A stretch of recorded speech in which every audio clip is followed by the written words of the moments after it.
One of my highlights when making these doors was watching these hinges soft close in slow motion, like something from planet Earth.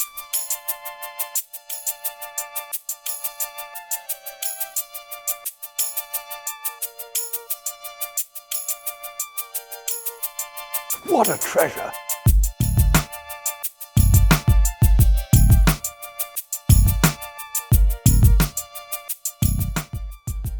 Even if you don't use a program like this, planning is the first step. Make sure you jot down a rough sketch of things like the joinery and all the dimensions, and most importantly, make a cut sheet. So with all that figured out, I started to rip cut the 2-inch strips of poplar with my table saw. So depending upon the size of the door, sometimes these strips are 2.5 inches or 3 inches, but I think between 2 inches and 3 inches is typically the standard. After cutting all the strips, I cross-cut them using my sled and a makeshift stop block for each dimension, beginning with the shortest first.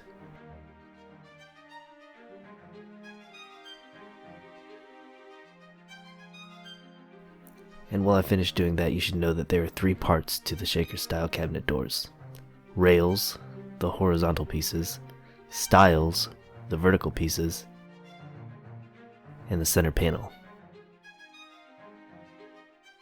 The rails and the stiles have a dado groove in them to house the center panel, and the rails have a tongue piece on both sides to fit into the stiles.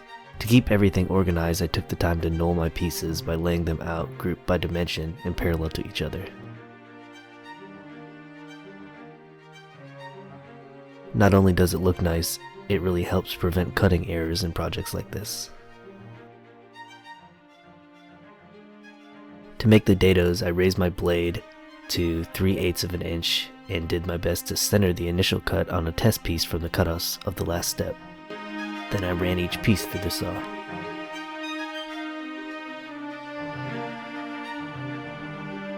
Next, I moved the fence over and used my test piece again to widen the cut on both sides.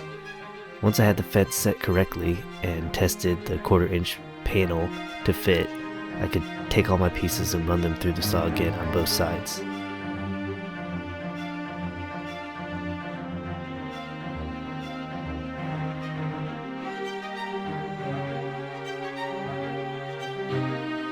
Some pieces had a thin strip of material left over in the groove, so I just took a chisel and broke it off.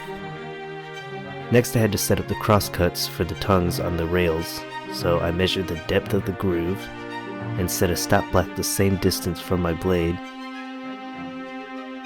as well as raised my blade to 1/4 inch or 1/3 of the material.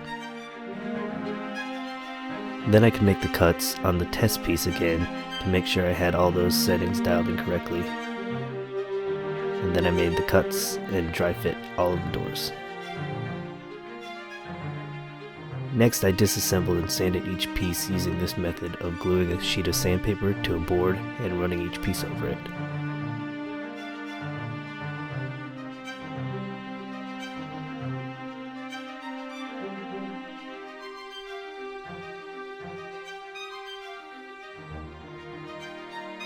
After sanding, I was able to cut my center panels out of a 2-foot by 4-foot 1/4 inch panel, and even though I'm painting these, I decided to cut the panels so that the grain would line up across all the doors. And while I'm doing that, to properly measure the panels, you need to know the total dimensions of the cabinet doors, minus the 2-inch material on either side for the rails and stiles, plus the 3/8 dado on both sides as well.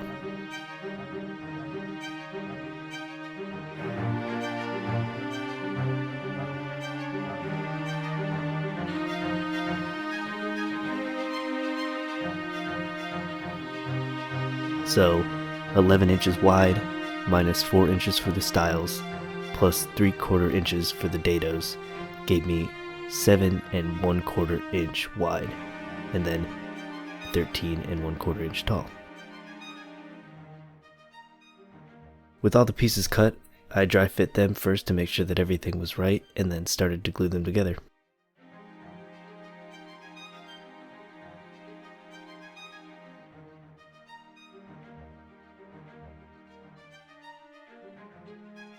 and when they were dry, I sanded them down by hand, as well as added wood filler to any gaps.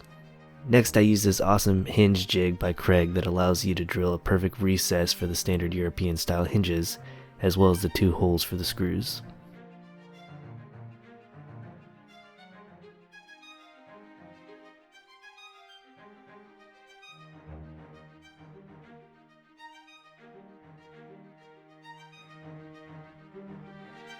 And then I painted everything.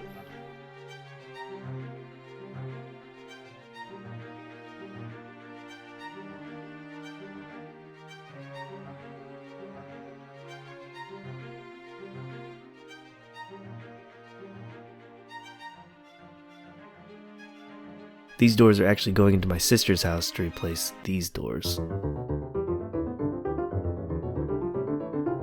that weren't in the best condition.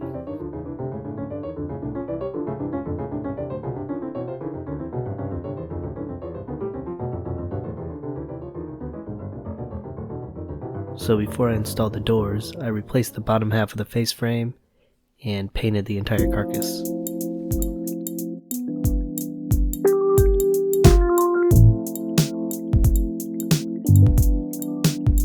The new doors, paint, and hardware really gave the whole bathroom an awesome modern look. I hope you found this helpful, and please like and subscribe. Thanks. What a treasure!